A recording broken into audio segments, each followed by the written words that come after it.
Welcome to Dominator Axle.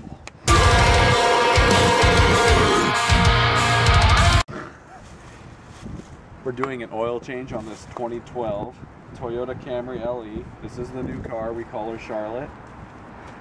Our 2000 was too rough for us to make any worthwhile car videos, so we replaced her. No, I'm just kidding. So this is our new car. I don't know how we ended up with a car that was the same color and everything, but you know, we're doing an oil change on her today. So I'll go ahead and show you what we need. You're probably gonna want vinyl gloves or just anything that's disposable, because you're gonna get oil all over your hands. In most cases, unless you're really good at this. You're obviously gonna want oil.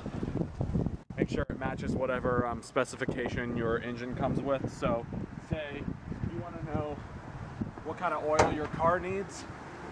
You're gonna come over here, open up your engine bay, and usually it's gonna tell you on the oil cap, which is gonna be the left or right of the engine or so. So this says 0W20. That's what you're gonna need.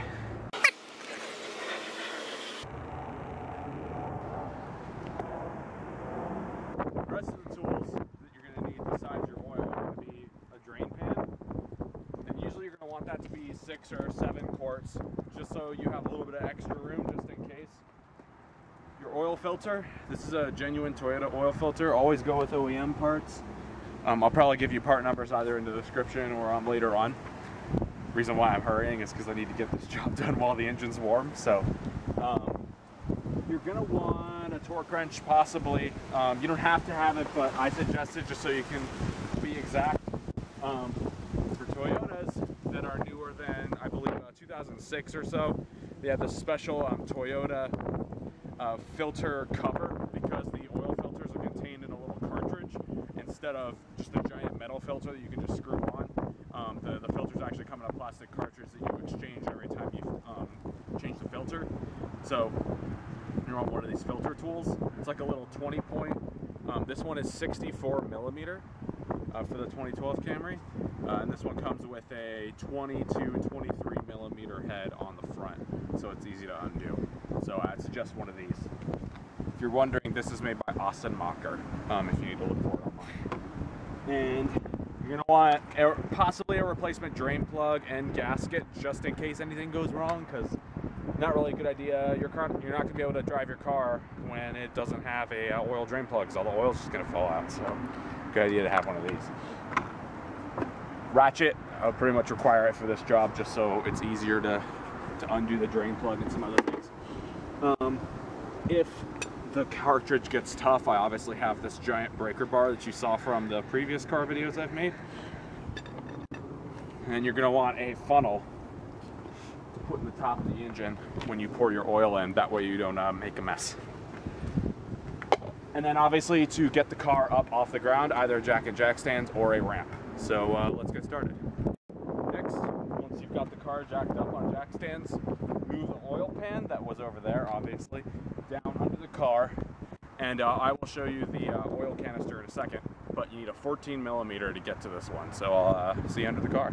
Hey everyone, I'm under the vehicle. Obviously it's not very comfortable down here, but hopefully you can see right there, that is the driver's side tire. The jack stand's right there. Second jack stand's here with minimum length, and the drain pan is down here. What I'm pointing at right here, that's your oil pan.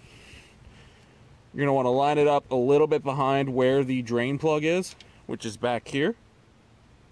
I don't know whether I'm getting a good view or not, but you're going to want to loosen that a couple turns. It's not on super well. Let's see how tight it's on. All right, it's off a little bit. I didn't get that very well. You're going to want to make sure that whenever you let the oil out, that it settles well.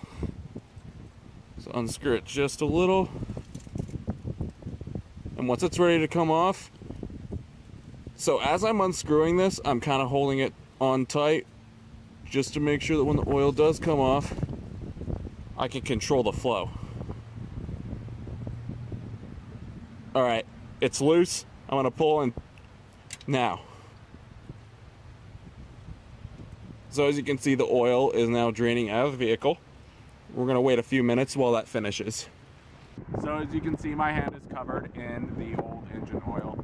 It's much darker than the new oil is, which proves enough as to why it's ready to change.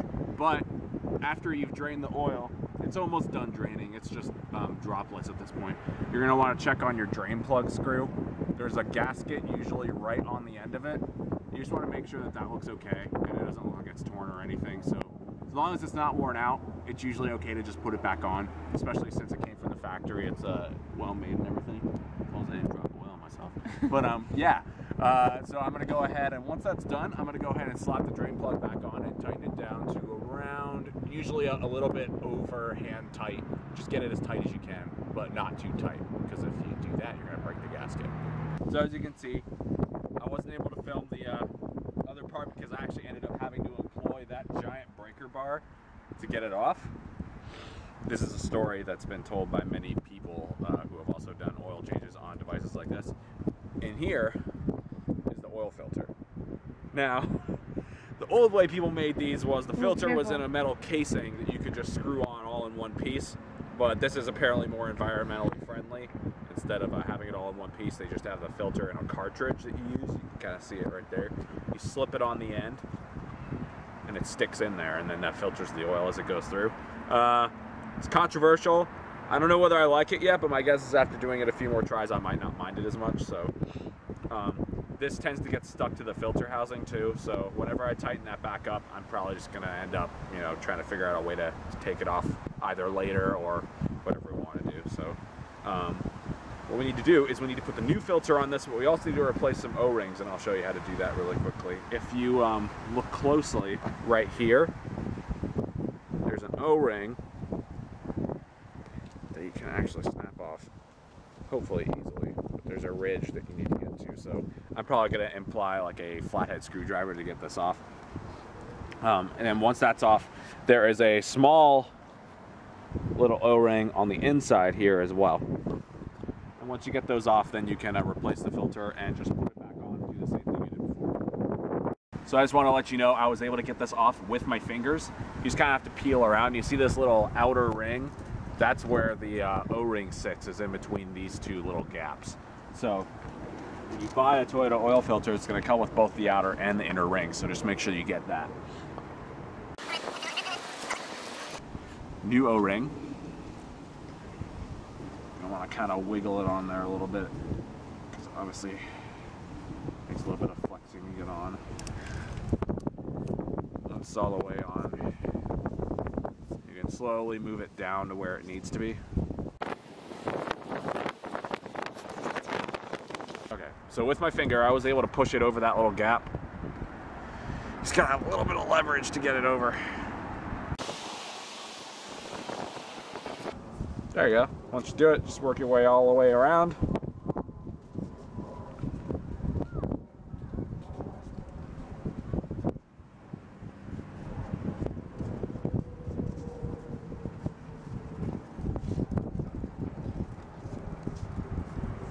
All right, and now it's sitting flush on the bottom. So whenever you tighten it, it's supposed to seal the gap. The small one, however, is on the other side of this. Hey guys, welcome to the sky. Okay, so now the oil has drained out. I have put the drain plug back on and screwed it on to a little bit over hand tightness. If you can see up here, oh god, this is gonna be a hard angle. So I have my ratchet with a 3/8 extension on it, with no socket on it. It's going up into this filter. And there's a little thing on the bottom of it that pops off, and that's going to let you drain the oil out of the filter before you actually take the canister off. And that helps so that whenever you actually do take the canister out, a bunch of oil doesn't go everywhere. So I'm going to go ahead and untighten that really quickly, and we will see what happens. All right. That little rim came off relatively easily. So I'm going to see if I can try to get it the rest of the way off. and we'll see how much oil it ends up leaking. All right, took the extension off so I can undo it by hand. All right, not much leakage there. But what's supposed to happen is, you can see now that I've taken that off, you see the 3/8 head on the end. It's just a little cap that screws in like that. You can set that off to the side. And this little tool here, as you can see, this fits up onto the filter and allows for the actual filter to create a nozzle that's going to drain the rest of the oil out onto the onto the filter housing. So I'm doing that right now.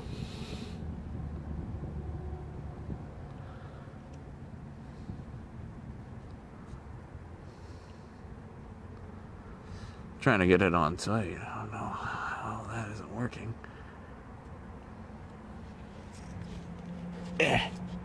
Does it screw in?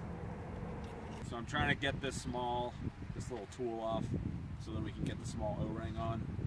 Again, film all the struggles to make sure that you know how difficult it is when other people look at it. So I'm just using a rubber mallet here. I'm trying to smash it, get it off, but then again, if I don't, it's not a big deal.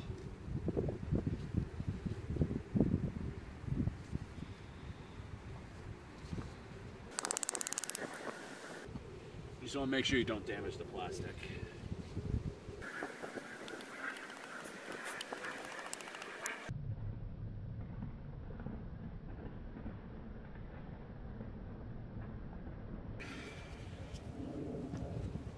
I should have brought a pry bar. The new filter, either side, they both look identical, so just stick it in and push until it kind of sits like that. So this is not coming off, so I'm gonna have to get it off later at some point, but the end goal is to make sure you have your new filter in there and that the large O-ring is replaced. So I'm gonna get back under the car and screw this back on, and then we can put new oil in. So guys, as I was unscrewing, or I was screwing the unit back on, I managed to use the ratchet as a thing and get it off. So, well, this is awkward because now we might have to either undo it to get the small ring on, or I can find a way to get it on one way or another, but you guys know the trick. I will let you know if I get to finish it. The source of all my troubles lies in my hands. It came out. So, sorry, my nose is running. That looks pretty much the same but less crusty on there. By the way, guys, it's me again. I've been videotaping. If you've been hearing sniffing, it's just me. And I've been getting oil all over me. Yeah, we should have brought a towel. According to Toyota, that is 4.7 quarts of oil. So, that's how many we're going to need to implement with our new oil. Now that everything is already cleaned up, like we already did everything on the bottom, all you have to do is pour the new oil in to this hole, and you're all done. So I'll just show you guys how to pour the oil in properly, and then I'll show you the stuff we need to do afterwards with these newer vehicles. So just note, this time I did not use a torque wrench. I actually hand tightened everything, just went a little bit past hand tightness, and I figured that was all the car needed. So I'll let you know if that causes any problems in the future, but for now, we're gonna put some new oil in. This is Mag 1, if you guys are wondering. Stick the funnel in the top of the engine. Undo your container. And there's gonna be a seal there, so we're gonna... Does it have a tab is the question. Not really. Just break it. Make sure I don't get anything on me. Well, guys, I think I'm gonna have to do some washing. Might as well just bathe in oil at this point. Alright, make sure none of the seal gets into the oil. That I can deal with later. Because you're not gonna want anything getting into your engine. It has to be clean. So Just slowly. And clean this leaf. All you gotta do is just slowly pour and make sure it doesn't overflow. And again, always good to look up the factory specifications so that you know how much oil you should be putting into your vehicle. Alright, so we've poured in the rest of the oil and closed the cap off. And now I'm inserting the key into the ignition, turning it to the on position. What this is supposed to do is it's going to allow you to, it's essentially just going to show you how to reset the maintenance data. So you see this light here that it'll say maintenance required. I don't know whether the phone can read that, but that light comes on every 5,000 miles or so. And that's what we need to reset. That did not work. All you need to do is, now that the car's in the on position, just hit the odometer light, and it'll check your, make sure that it's on trip A on the odometer meter. Then turn the key back to the on spot, and you're going to want to hold this odometer button, and then turn it to the on position and keep it held. And you see how these are blinking down here on the odometer light? Just going to show that it's set. There we go. Now the maintenance light's off. And that's it. So now we're going to go ahead and start the car up and make sure that she does fine. So that little sound that you hear when you start the car up is usually just the oil pressure checking. So now we're just going to leave it on for a while and make sure that the oil pressure is normal. But as you can see, the car started up normally and we should be all set. Thank you guys for watching. You can subscribe to see more videos. And yeah. Hopefully I'll be able to do more car repair videos in the future if my car needs them, but hopefully it won't for a while. But yeah, you guys are awesome. See you later on Dominator Axel. Go ahead and film again. No, I am filming. Oh. And some of it's like bloopers. Whoops. Okay, go. So